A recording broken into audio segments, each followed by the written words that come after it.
ସୁଦୂରରୁ ସଦର ଅପହଞ୍ଚ ଅଞ୍ଚଳର ସ୍ୱର ଉତ୍ସବ ମହୋତ୍ସବ ସଭା ସମିତି ସମାରୋହ ପ୍ରଗତି ଦୁର୍ଗତି ଏବଂ ସଂଗତିର ଅଭିବ୍ୟକ୍ତିକୁ ନେଇ ଆଞ୍ଚଳିକ ସମ୍ବାଦ ବିଭାଗ ପକ୍ଷରୁ ପ୍ରସ୍ତୁତ କରୁଛୁ ଜିଲ୍ଲା ହାଲଚାଲ।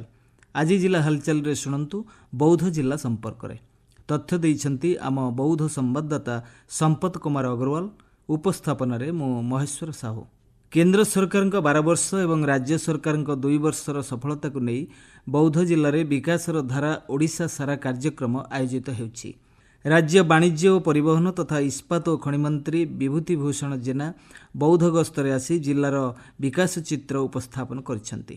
ଜିଲ୍ଲାପାଳଙ୍କ ସଦ୍ଭାବନା ସଭାଗୃହରେ ଆୟୋଜିତ ସାମ୍ବାଦିକ ସମ୍ମିଳନୀରେ ସେ କହିଥିଲେ ଯେ ନୂତନ ମଡେଲ ବସ୍ଷ୍ଟାଣ୍ଡ ଓ ଜିଲ୍ଲା ମୁଖ୍ୟ ଚିକିତ୍ସାଳୟର ନୂତନ କୋଠା ନିର୍ମାଣ ସମ୍ପୂର୍ଣ୍ଣ ହୋଇଛି। ଏଥିସହ 26ଟି ସଡ଼କ ଓ 12ଟି ସେତୁ ନିର୍ମାଣ କରାଯାଇଛି।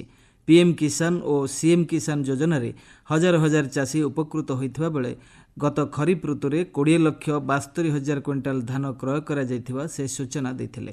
ଆମେ ବିକାଶର ବିଭିନ୍ନ ମାଇଲ ଖୁଣ୍ଟକୁ ଛୁଇଁଛୁ। ସେ କରୋନା ସମୟର ସମସ୍ତଙ୍କୁ ଟିକା ଦେଇକରି ବିଶ୍ୱବନ୍ଧୁ ହେବାଠାରୁ ଆରମ୍ଭ କରିକିରି ଏଆଇ ସମିଟ୍ ହେବା ଭାରତରେ ଏବଂ ଯେଉଁଭଳି ଭାବେ ତୈଳ ସଙ୍କଟ ସମୟରେ ମଧ୍ୟ ଷ୍ଟ୍ରାଟାଜିକାଲି ମ୍ୟାନେଜ୍ କରିବା ନରେନ୍ଦ୍ର ମୋଦିଙ୍କ ଯେଉଁ ଦୂରଦୃଷ୍ଟି ସମ୍ପନ୍ନ ନୀତି ଯୋଗୁଁ ଏବଂ ମାନ୍ୟବର ମୁଖ୍ୟମନ୍ତ୍ରୀ ନୀତି ଯୋଗୁଁ ତାଙ୍କର 4 ବର୍ଗ ଅନ୍ନଦାତା ଗରିବ ମହିଳା ଯୁବକର ବିକାଶରେ ଦେଶର ବିକାଶ ସେ ଅନୁଯାୟୀ ତାକୁ ଆଖି ଆଗେ ରଖିକିରି ଯେଉଁଭଳି ଭାବେ ଯୋଜନା ପ୍ରଣୟନ କରୁଛନ୍ତି କାର୍ଯ୍ୟାନ୍ୱୟନ କରୁଛନ୍ତି ତାର ସଫଳତାର ମୁଁ କଥା ରଖିବାକୁ ଆସିଥିଲି ବୌଦ୍ଧ ଜିଲ୍ଲାରେ ଏବଂ ବୌଦ୍ଧ ଜିଲ୍ଲାରେ ଯେଉଁଭଳି ଭାବେ ମଧ୍ୟ ବିକାଶ ମଧ୍ୟ ଛୁଇଁଛି।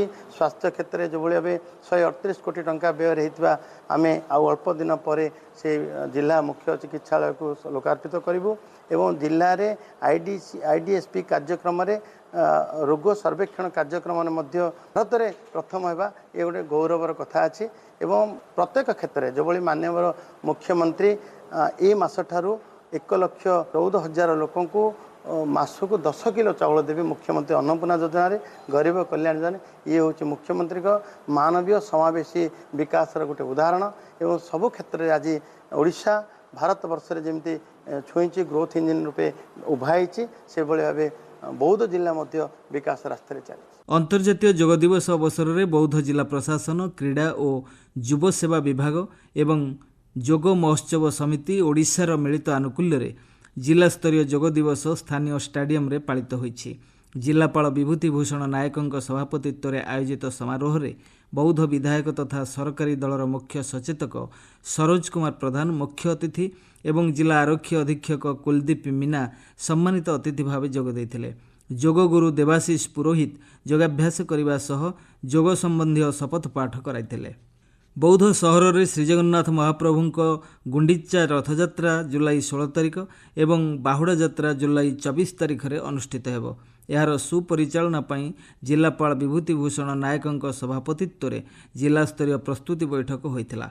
ବୈଠକରେ ରଥ ମରାମତି ଦେବନୀତି ଆଇନ ଶୃଙ୍ଖଳା ପାନୀୟ ଜଳ ସ୍ୱାସ୍ଥ୍ୟସେବା ଆଲୋକୀକରଣ ଓ ସାଂସ୍କୃତିକ କାର୍ଯ୍ୟକ୍ରମ ସମେତ ବିଭିନ୍ନ ବିଷୟରେ ଆଲୋଚନା ହୋଇଥିଲା।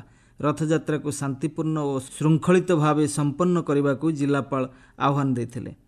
ବୌଦ୍ଧ ଜିଲ୍ଲାସ୍ତରୀୟ ଶିଶୁ ଓ କିଶୋର ଶ୍ରମିକ ନିରାକରଣ ସଚେତନତା ବୈଠକ ଜିଲ୍ଲାପାଳ ବିଭୂତି ଭୂଷଣ ନାୟକଙ୍କ ଅଧ୍ୟକ୍ଷତାରେ ଅନୁଷ୍ଠିତ ହୋଇଛି। ଶିଶୁ ଶ୍ରମିକ ପ୍ରଥାର ନିରାକରଣ ଏବଂ ଶିଶୁ ସୁରକ୍ଷା ପାଇଁ ସମସ୍ତ ବିଭାଗ ମଧ୍ୟରେ ସମନ୍ୱୟ ବୃଦ୍ଧି ଉପରେ ଗୁରୁତ୍ୱ ଦିଆଯାଇଥିଲା। ବୈଠକରେ ବିଭିନ୍ନ ବିଭାଗର ପ୍ରତିନିଧିମାନେ ଶିଶୁ ଶ୍ରମିକଙ୍କ ଚିହ୍ନଟ ଉଦ୍ଧାର ଓ ପୁନର୍ବାସ ସମ୍ପର୍କରେ ଆଲୋଚନା କରିଥିଲେ। ବାଣିଜ୍ୟ ଓ ପରିବହନ ତଥା ଇସ୍ପାତ ଓ ଖଣି ମନ୍ତ୍ରୀ ବିଭୂତି ଭୂଷଣ ଜେନା ବୌଦ୍ଧ ଜିଲ୍ଲା ଗସ୍ତ କରି ବିଭିନ୍ନ ଉନ୍ନୟନମୂଳକ ପ୍ରକଳ୍ପର ତଦାରଖ କରିଛନ୍ତି। ପରେ ସଦ୍ଭାବନା ସଭାଗୃହରେ ଆୟୋଜିତ ଜିଲ୍ଲାସ୍ତରୀୟ ସମୀକ୍ଷା ବୈଠକରେ ଯୋଗଦେଇ ବିଭିନ୍ନ ଉନ୍ନୟନ କାର୍ଯ୍ୟର ଅଗ୍ରଗତି ସମୀକ୍ଷା କରିଥିଲେ। ବୈଠକରେ ଜିଲ୍ଲା ଯୋଜନା ବୋର୍ଡ ଅଧ୍ୟକ୍ଷ ତଥା କଣ୍ଟାମାଳ ବିଧାୟକ କହ୍ନାଇ ଚରଣ ଡାଙ୍ଗ ଓ ଜିଲ୍ଲାପାଳ ବିଭୂତି ଭୂଷଣ ନାୟକ ଉପସ୍ଥିତ ଥିଲେ। ବୌଦ୍ଧର ପ୍ରସିଦ୍ଧ ଶୀତଳଷଷ୍ଠୀ ଯାତ୍ରା ଶେଷ ହୋଇଛି। ଦେବ ବିବାହ ପର୍ବ ପରେ ନବଦେବଦମ୍ପତି ଭକ୍ତମାନଙ୍କୁ ଦର୍ଶନ ଦେଇ ଶୋଭାଯାତ୍ରାରେ ନଗର ପରିକ୍ରମା କରି ନିଜ ନିଜ ମନ୍ଦିରକୁ ବିଜେ କରିଛନ୍ତି। ବୌଦ୍ଧ ଜିଲ୍ଲାରେ ଦୀର୍ଘଦିନ ଧରି ବିଚାରାଧୀନ ଥିବା ପେନ୍ସନ୍ ମାମଲାଗୁଡ଼ିକର ଶୀଘ୍ର ସମାଧାନ ପାଇଁ ଜିଲ୍ଲାପାଳ ବିଭୂତି ଭୂଷଣ ନାୟକ ନିର୍ଦ୍ଦେଶ ଦେଇଛନ୍ତି। ତାଙ୍କ ଅଧ୍ୟକ୍ଷତାରେ ଆୟୋଜିତ ସମୀକ୍ଷା ବୈଠକରେ ସୂଚନା ଦିଆଯାଇଥିଲା ଯେ ଜିଲ୍ଲାର 28ଟି ବିଭାଗରେ ମୋଟ 153ଟି ପେନ୍ସନ୍ ମାମଲା ବିଚାରାଧୀନ ରହିଛି। ଜିଲ୍ଲା ହାଲଚାଲ ଆଜି ପାଇଁ ଏତିକି। ଆସନ୍ତାକାଲି ଜିଲ୍ଲା ହାଲଚାଲରେ ଶୁଣିବେ କଟକ ଜିଲ୍ଲା ସମ୍ପର୍କରେ।